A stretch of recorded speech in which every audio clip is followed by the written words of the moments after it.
Hey guys, welcome back to the channel. We're doing a movie review today of 10 Cloverfield Lane. Of course, with me as always, the one and only Scotty. Was that?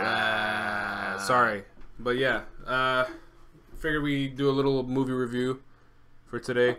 We're both dressed pretty hideously right now. That's why it's just a podcast.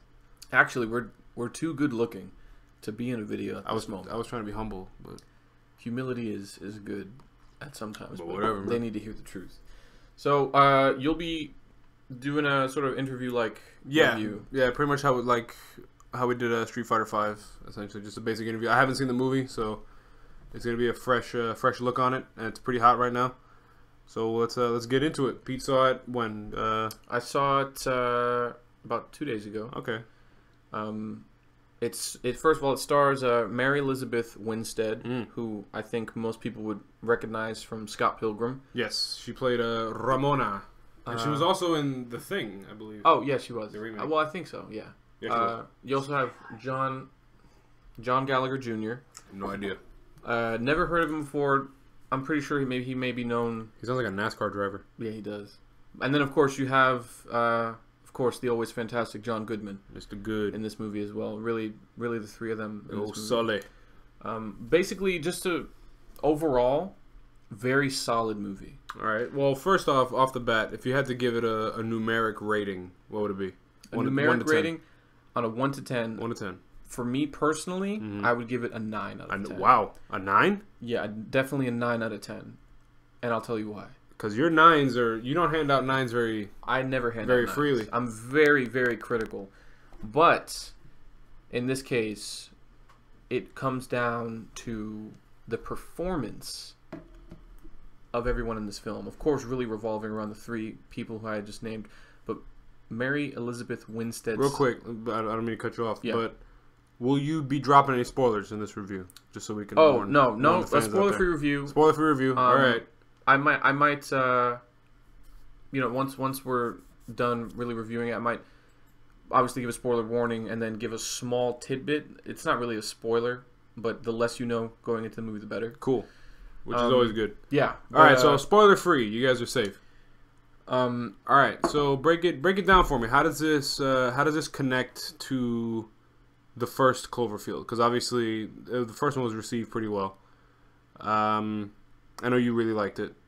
The idea of it, the whole setup. Yeah, the first Cloverfield I think was really divisive because a lot of people loved it and a lot of people hated it. I didn't hate it. I'm gonna throw myself in that category. I didn't hate it, but the movie itself was pretty cool. I'm just not a fan of that that was shaky camera thing. But that's just me. The downfall of the movie was the shaky cam. But regardless, it was good. It set up a lot of cool stuff. Yeah. So if I'm being honest with you, I will put that in the spoilery tidbit at the end. How it connects? Okay, that's fair. That's fair. Just to really give you the sense of mystery going in. All right. So compare it to me, or for me. Compare it to another movie that you've seen of likeness. Like what kind of movie would you say? Is it like a straight up sci-fi? Is it an action? Is it more suspenseful? Like because the trailers look pretty. It looks like a lot like almost like a psych thriller. So. That's what I love about the trailer, because the trailer gives you everything you need to know, and it gives you the tone of the movie. So everything you see in the trailer is exactly what you're gonna get from the movie. Okay. Of course, without it spoiling anything. But really, I couldn't compare it to anything. I mean, it's not the greatest comparison, but the only thing I can really compare it to is Buried with Ryan Reynolds. Wow, dang. Because, that was a good one. Because of the sort of captivity.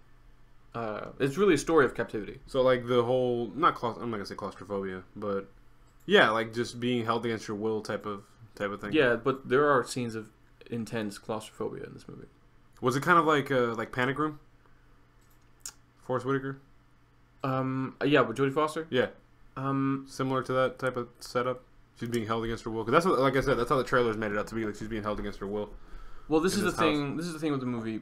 It's a story of captivity, but obviously, as you know from the trailer, she gets in a car accident. She wakes up in a bunker. John Goodman tells her that something has happened on the surface, which, the obvious reason why they have to stay in the bunker. Yeah. So there are points in this movie, and this is why John Goodman is so good. There are points in this movie where you want to believe he's psychotic and crazy, but then there are moments where he's completely logical, and you believe everything he says. Those moments are always kind of scary because you almost find you agree with the antagonist, and it kind of scares you a little bit of where you're at as far as how you see things. So I can appreciate that in a good movie. And I honestly wasn't expecting John Goodman to be the main opposing. I'm not going to call him an antagonist, but the main opposing force, right? Yeah, I mean, to call him that would be understandable because that's what I would think. But there's throughout the movie, you literally just don't know his motives. That is really cool, and it says a lot about. I'm assuming his performance, how he played the character. God. His performance was do that for me real quick. Break down the individual performances as to how they pertain to their characters and all that kind of stuff. All right, so you have of course the movie focuses on and really it is centered around Winstead's character, who I believe her name is Michelle in the movie. Michelle, you tell me. I didn't see it. She gives the best performance of her career in this movie. Of her career, wow. I put this performance, I compare it to Sigourney Weaver's performance in the first Alien. No, come on. Hear me out. Sigourney Weaver's performance in the first Alien movie? Hear me out. She, in this movie, is not a damsel in distress. She is strong. She is smart. She knows what to do. She knows where to go and how to, it's incredible how resourceful she is.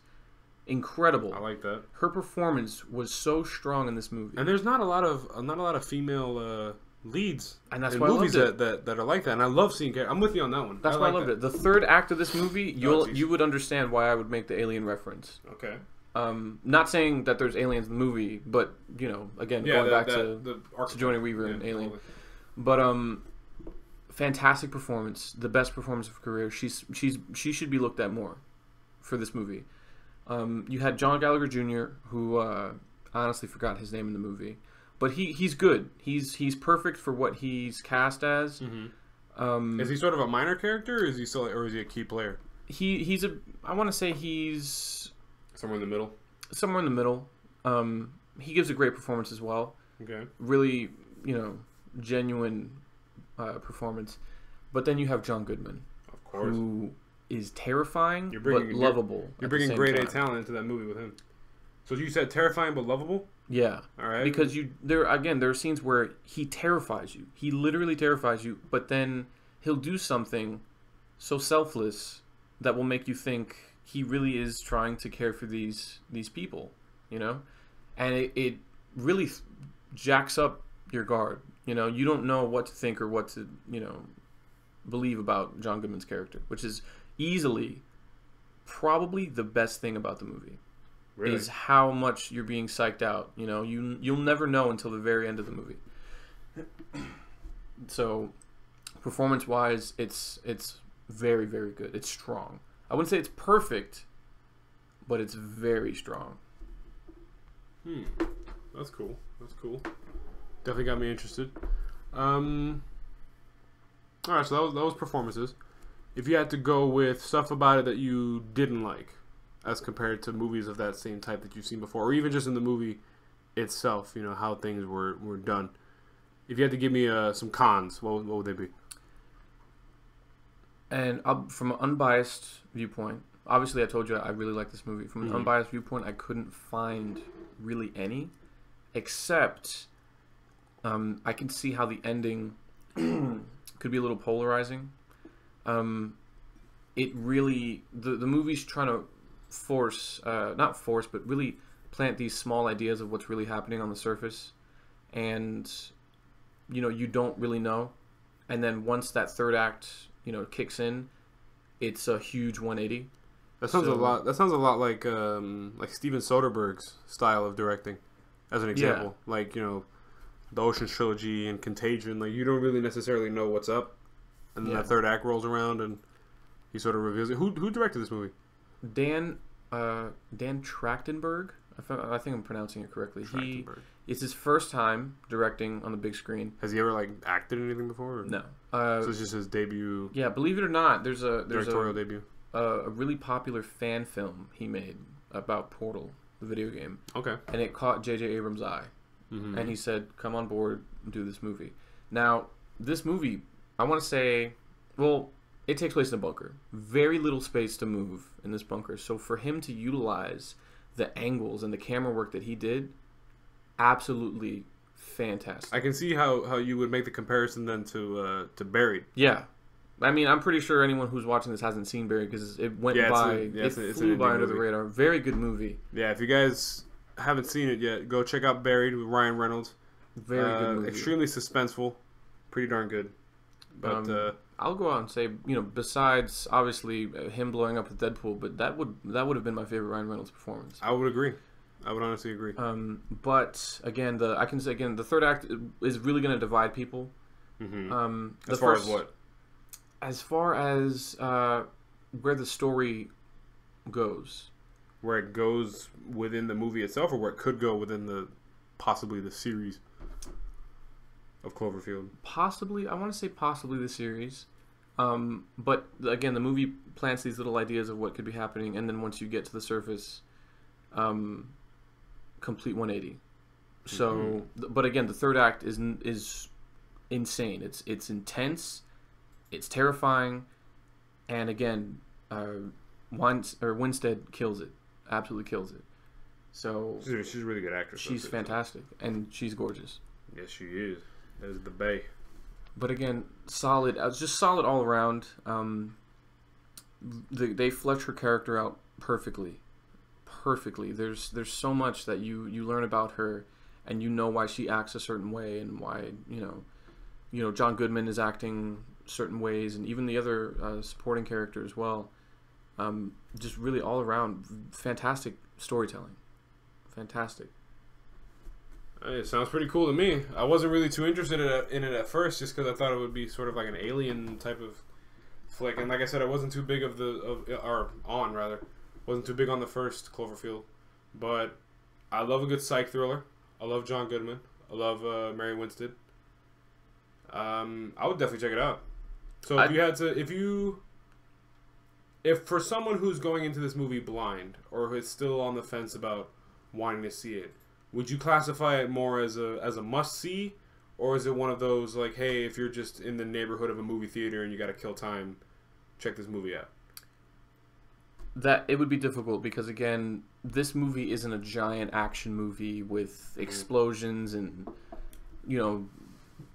what an action movie would be. It's a very tense. Well, let's imagine that those who are listening are not, action junkies and actually appreciate good cinema, which I would hope.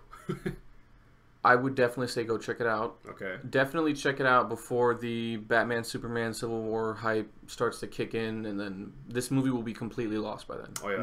It'll get so quickly shoved out of the theaters. Yeah, which is a shame because again, this movie is a gem. It's such a small scale movie, but it works so good. Do you think it has the potential to become like a cult classic, kind of like the first Cloverfield was?